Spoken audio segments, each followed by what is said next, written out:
Guys, hello. समास आप लोगों को अच्छी तरह से समझ आ गए होंगे कि समास क्या होते हैं। समास के कितने भेद होते हैं? 6 भेद होते हैं। और आज हम पढ़ेंगे कर्मधारय समास, जिस समास में जो है उत्तर पद तथा पूर्व पद और उत्तर पद में उपमान उपमेय तथा विशेषण का विशेष्य का संबंध हो तो वहाँ कर्मधारय समास होता है। जैसे मैंने आपको बताया था कि इसमें क्या होगा, जिस समस्त पद का उत्तर पद तथा पूर्व पद उपमेय और उपमान या विशेषण विशेष्य, ठीक है। तो इसमें आपने सिंपल सा याद रखता करना है कि विग्रह करने पर जो है दोनों पद के मध्य में के समान या है जो आता है वहाँ पे आपका कर्मधारय समास होता है। जैसे चरण कमल, कमल के समान चरण, कनकलता, कनक के समान लता, ठीक है। कमल नयन, कमल के समान नयन, और मृग नयन, मृग के समान नयन, देह रूपी लता। और है जो वाला वाक्य है, जैसे लाल मणि, लाल है जो मणि, नीला है जो कंठ, नीलकंठ, महान है जो पुरुष, महापुरुष, महान है जो देव, महादेव, परम है जो आनंद, ठीक है। कर्मधारय समास में आपने इतना याद रखना है कि इसको विग्रह करने पर है जो या के समान आए तो हाँ आपका कर्मधारय समास होता है, ठीक है। आगे करेंगे हम द्विगु समास। जिस समस्त पद का पूर्व पद कैसा होता है? संख्यावाचक होता है, उसे हम क्या कहते हैं? द्विगु समास कहते हैं। और कैसा पद होता है? संख्यावाचक, मतलब संख्या होगी 1 2 3 4 5 6 7 8 9। जैसे यहाँ है सप्त सिंधु, सप्त, दोपहर, नवरात्र, सप्तऋषि, पंचमढ़ी, नवग्रह, है ना, चौराहा, ठीक है। तो जिसमें पहला पद जो है वो संख्यावाचक हो वहाँ द्विगु समास होता है, ठीक है। ये आपने सिंपल सा याद रखना है कि संख्यावाचक होगा तो द्विगु समास होगा, ठीक है। आगे करेंगे हम द्वंद्व समास। द्वंद्व समास में क्या होता है? जिस समस्त पद के दोनों पद प्रधान हो और विग्रह करने पर इसमें दोनों ही पद प्रधान होंगे और अथवा या लगता है उसे द्वंद्व समास कहते हैं। और इसमें क्या लगता है आपका? हाइफन, हाइफन होता है योजक चिन्ह, हाइफन इतना कर छोटे से योजक चिन्ह का डैश का प्रयोग होगा, हाइफन का प्रयोग, ठीक है। और द्वंद्व होता है आपका कि युगल, जोड़ा, ठीक है। द्वंद्व का अर्थ क्या होता है? युगल या जोड़ा।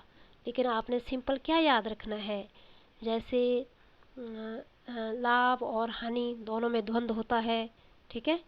राजा प्रजा, नर नारी, राधा कृष्ण, सुख दुख, पाप पुण्य, आगे पीछे, भाई बहन, ठीक है, देश विदेश, गुण दोष आदि। इसमें कौन सा समास होगा? आपका द्वंद्व समास होगा। क्या लगा है इसमें? इसमें बीच में लगा है आपका योजक चिन्ह, पाप पुण्य, सुख के बाद योजक चिन्ह, गुण के बाद, देश के बाद, ठीक है।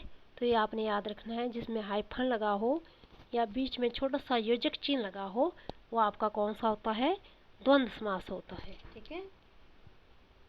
आगे पढ़ेंगे हम बहुव्रीहि समास, जो है बहुत ही इम्पोर्टेंट, जिसको बोलते हैं हम बहुत ही इम्पोर्टेंट है।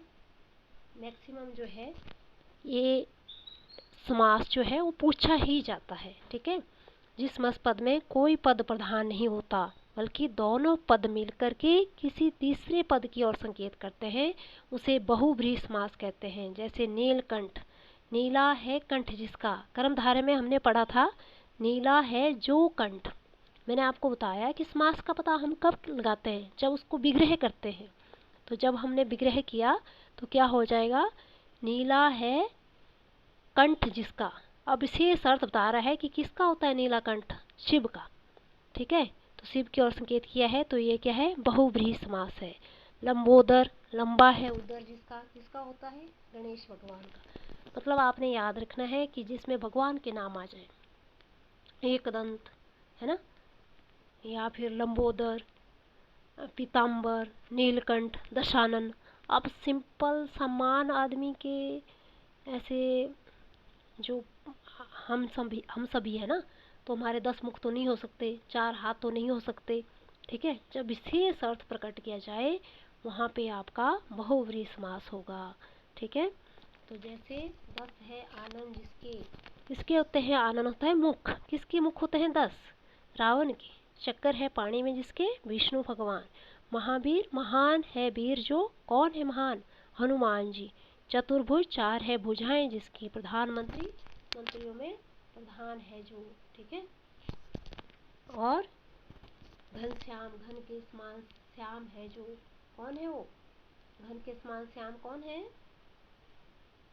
तो वो आएगा आपका श्री कृष्ण जी। कौन है? त्रिलोचन, 3 है लोचन जिसके, ठीक है। चंद्रमौली, चंद्र है मौली पर जिसके, किसके मौली पर चंद्र होता है? शिव के। तो विशेष अर्थ जहाँ प्रकट किया जाए वहाँ पे आपका कौन सा समास होगा? बहुव्रीहि समास होगा, ठीक है। Okay bye. अगर मेरा चैनल आपको अच्छा लगे तो प्लीज़ लाइक एंड शेयर कीजिए, और एक बार नहीं 2 बार पढ़िए, ठीक है। मैंने इतनी अच्छी ट्रिक आपको बताई है कि आपको पढ़ते पढ़ते ये समझ आ जाएगी। Okay bye. Please subscribe, like, share. Okay.